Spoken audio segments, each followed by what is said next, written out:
Porque hay un dato de trivia que no puedo resistir compartir con ustedes.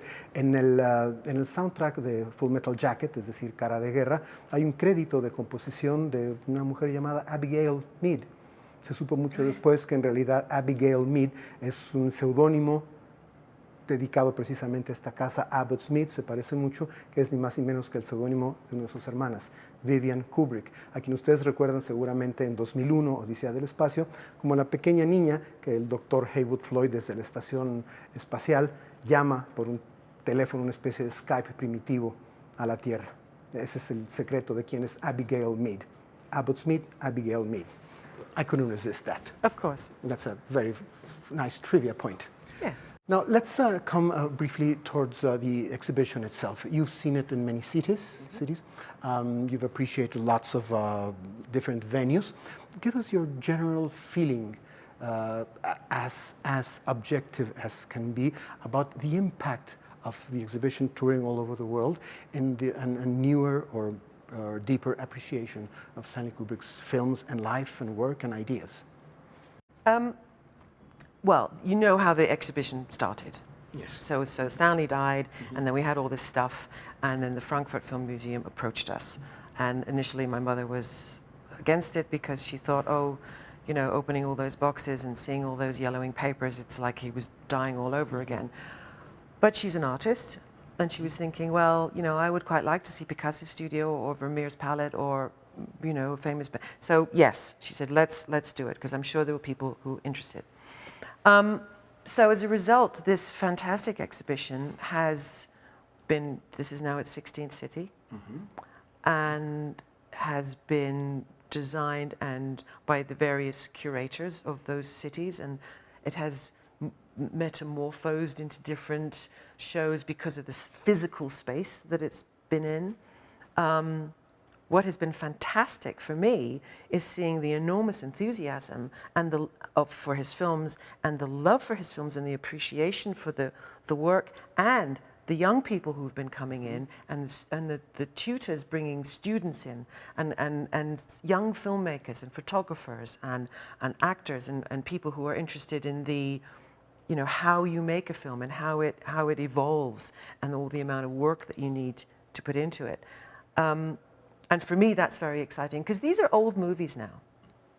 But they don't feel old. But they don't feel old, because the subject matters are human subject matters. And relevant. And relevant, still. Some of them feel a bit like documentaries, actually.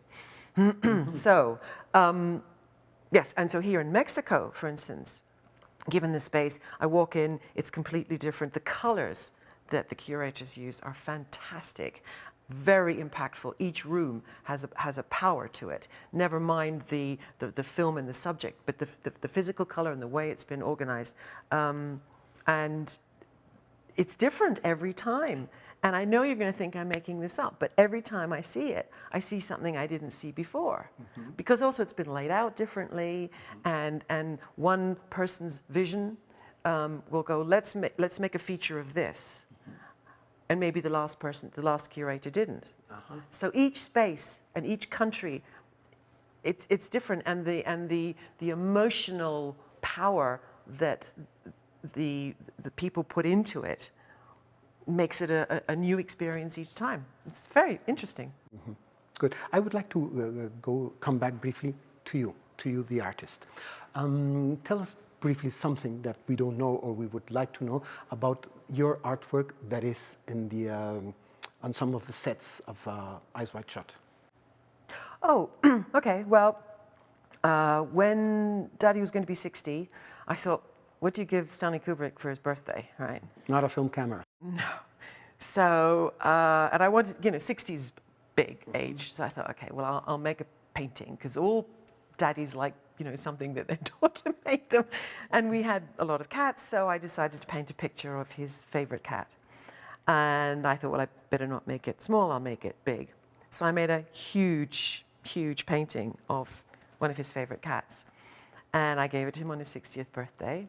And he was all wrapped up in gold paper, and he was thrilled. But I was a bit nervous, because he was also very superstitious. And I thought, if this cat dies within the next year, it's going to be my fault.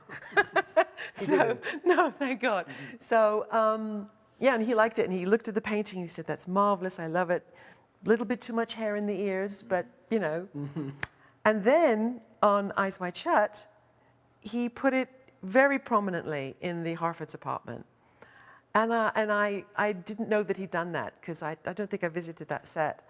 And it was really nice. It was like a thank you. So I was really pleased about that. It was very touching. Good. And there are, on those sets are also some works of your mother's, right? Oh yeah, every painting. Every painting. Every painting is my mother. I would like to go briefly into that. Tell us about the influence, basically artistic, that Katharina Kubrick had on your own work. How was that relationship between an artist and another artist? I think I can't have been a more lucky human being that I had two parents who were only supportive. Anything you wanted to do, they would say, how can we help you realize this? I didn't learn anything at art school, really. I learned how to smoke. I would go home and I would be depressed, thinking that I'm just not learning anything. And she's a great colorist. Her compositions are absolutely fantastic. My style is a bit more detailed than hers, but she's always encouraged me. She's always, you know, pushed me to do better. Not in a sort of an aggressive way, but just very encouraging. And as with Stanley, when I was learning photography and, you know, learning all sorts of other things. And at one point I wanted to be a film editor and decided I didn't really want to spend my life in a dark room. So yeah, no, I mean, it was, and if I would show a painting to my father, he would say, you know, he would tell me what he thought about it. And it was always honest. It wasn't going, that's lovely. It would be, well, you know, have you thought about this? So taking criticism from people whose opinion you respect needs to be done. Good. So thank you very much, Katharina, for sharing us both sides, family and film. It has been very illuminating, and thank you for not only for this chat, but for being here in Mexico City for the opening of the exhibition. Absolutely, my pleasure. And I'm having so much fun. I had a walk around Coyoacán today. Oh, good. Yeah, it's lovely. You like it? Oh, of course. Cool. Yeah, I spent a fortune on How long crafts. will you be staying? I'm leaving, unfortunately, on Sunday to cold, frosty England. I'd rather stay here and work on my tan. Well, have a nice trip back home, and thank you very much. Thank you. No me queda sino decir que ha sido un real privilegio tener esta conversación con Katharina Kubrick, como lo dije ya, parte sobre familia y parte sobre el mundo fílmico de su padre. Todo esto, como lo dije en la introducción de nuestra conversación con ella, tiene que ver con que está en México para la reciente inauguración de Stanley Kubrick, la exposición que está en la galería de esta Cineteca Nacional. Se inauguró el día 1 de diciembre y va a estar hasta el mes de mayo de 2017.